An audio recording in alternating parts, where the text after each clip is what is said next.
Hey guys, I had another homework question come in from actually a couple of you on lesson 5.5. So let's take a look at question number 28 from lesson 5.5. And I'll be honest, this one's a little bit of a doozy. I actually broke out a larger whiteboard here to work out this problem on. So the directions ask us to solve this trigonometric equation where we're looking for solutions on the interval 0 to 2 pi, inclusive on 0, exclusive on 2 pi.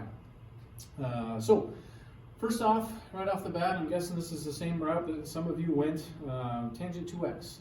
That's a double angle identity that we can work on. So let's go ahead and convert that using the double angle identity for tangent. And so that should end up being 2 tan x over 1 minus tangent squared x. Okay, and then minus 2 cosine x equals 0. I'm going to go ahead and get a common denominator. In order to do that, I'm going to go ahead and multiply this fraction by this denominator that we have right here, 1 minus tangent squared. Okay, so in doing that, if I do this correctly, I've got a negative 2 cosine x to distribute through here, so multiplied by the 1 makes negative 2 cosine x, multiplied by the negative tangent squared makes positive 2 cosine x tangent squared x all over 1 minus tangent squared x, now that I have my common denominator, equals 0. Now, when we have this situation right here where we've got a fraction equal to 0.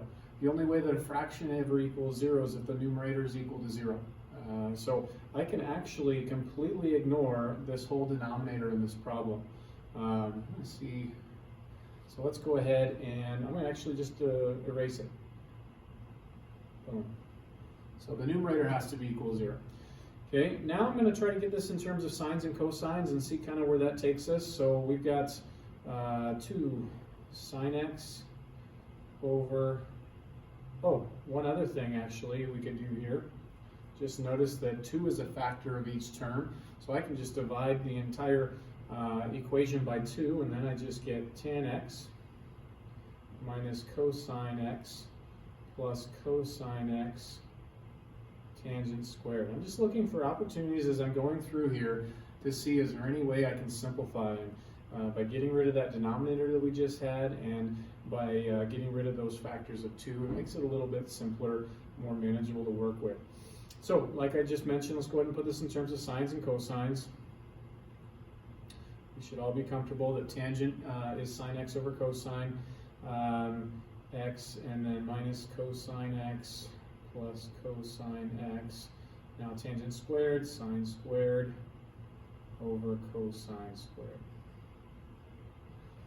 Once again, I'm going to go ahead and get a common denominator. Looks like cosine squared would be our common denominator. So let's scroll on up here. Okay, if I have cosine squared as my common denominator, then I need to multiply this term by cosine over cosine. So that makes, let's go ahead and write it as cosine x sine x. That will be over cosine squared x. This next term I would need to times by the numerator and denominator by cosine squared. So that would end up being minus cosine cubed x all over cosine squared x. And then this term already has the cosine squared, so this is plus cosine x sine squared x all over cosine squared x. So now notice, I could rewrite this, I could take a whole step to rewrite this entire expression on the left side of this equation as having cosine squared x as its common denominator in one single fraction. But then again, just like we did, I think it was right up here when we had a common denominator of 1 minus tangent squared x, when I have a fraction equal to 0, I'm going to have the same thing right here, a fraction equal to 0. Well, the only possibility where that's true is when the numerator is 0.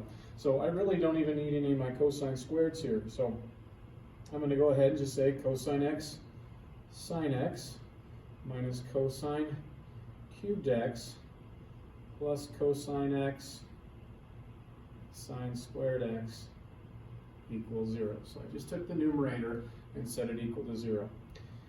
Okay, now we're getting close.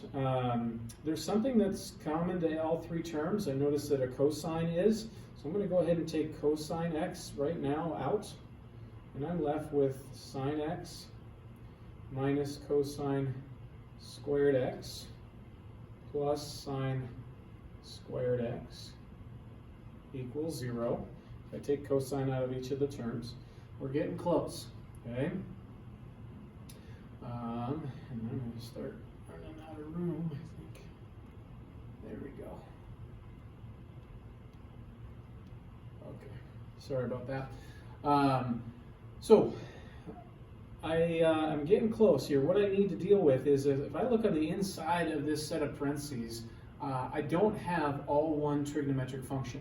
And so what I want to do with the inside here, since I've got cosine x pulled out and I've got a factor times something equals 0, we're getting really close, but I want to rewrite this inside in terms of one trigonometric function. And so the best one to use would be sine, because all I have to do is rewrite negative cosine squared as something in terms of sine, and we can do that with our Pythagorean identity.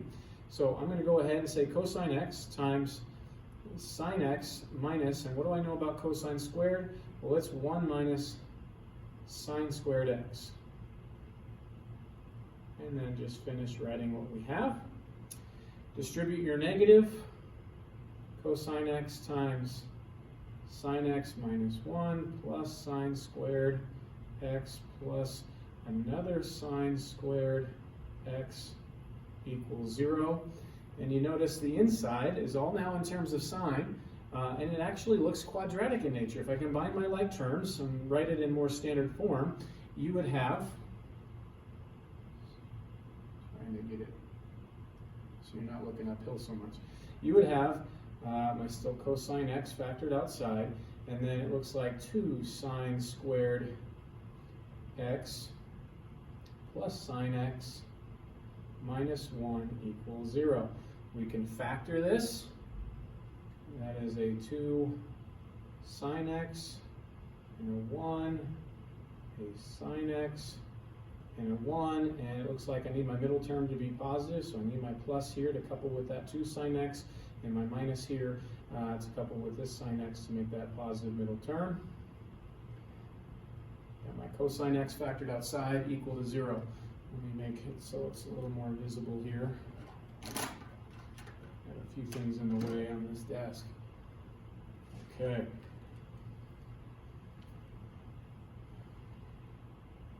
All right, so we're pretty much real close to the end now. We just need to set each of these factors equal to 0. If I set cosine x equal to 0,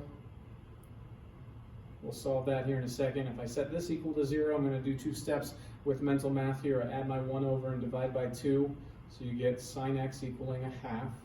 If I set that factor equal to 0, I get sine x equaling negative 1. Okay, those are our 3 trigonometric equations we need to solve to finish solving this problem.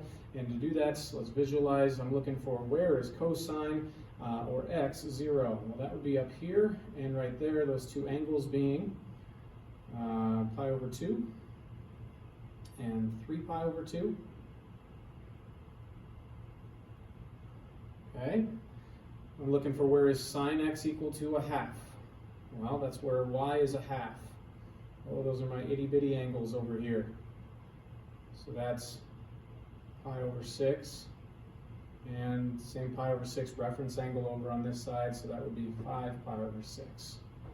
Okay, and then where is sine x equal to negative 1? Where's y negative 1? Right down there. Oh, that's a redundant point. That's 3 pi over 2 that I already said, because where sine x is equal to negative 1, cosine x is also equal to 0. So I don't even need to list this. So it's sure looking like our 4 solutions are, and if we wanted to write them in numeric order here, pi over 6, pi over 2, 5 pi over 6, and 3 pi over 2. Those appear to be our, make it more visible there. Those appear to be the 4 solutions to that question. Number 28 from lesson 5.5. Thanks for asking. That was a doozy. There was a lot. There was a lot of perseverance that you needed to have in a problem like that, to trust that you're going in the right direction. Okay, so thanks for asking that. I did get a couple of you ask that question, and so I wanted to take some time to look at that with you guys. So hopefully that helped. And stay tuned. I'm sure I've got more of these coming for you today as well. All right, take care.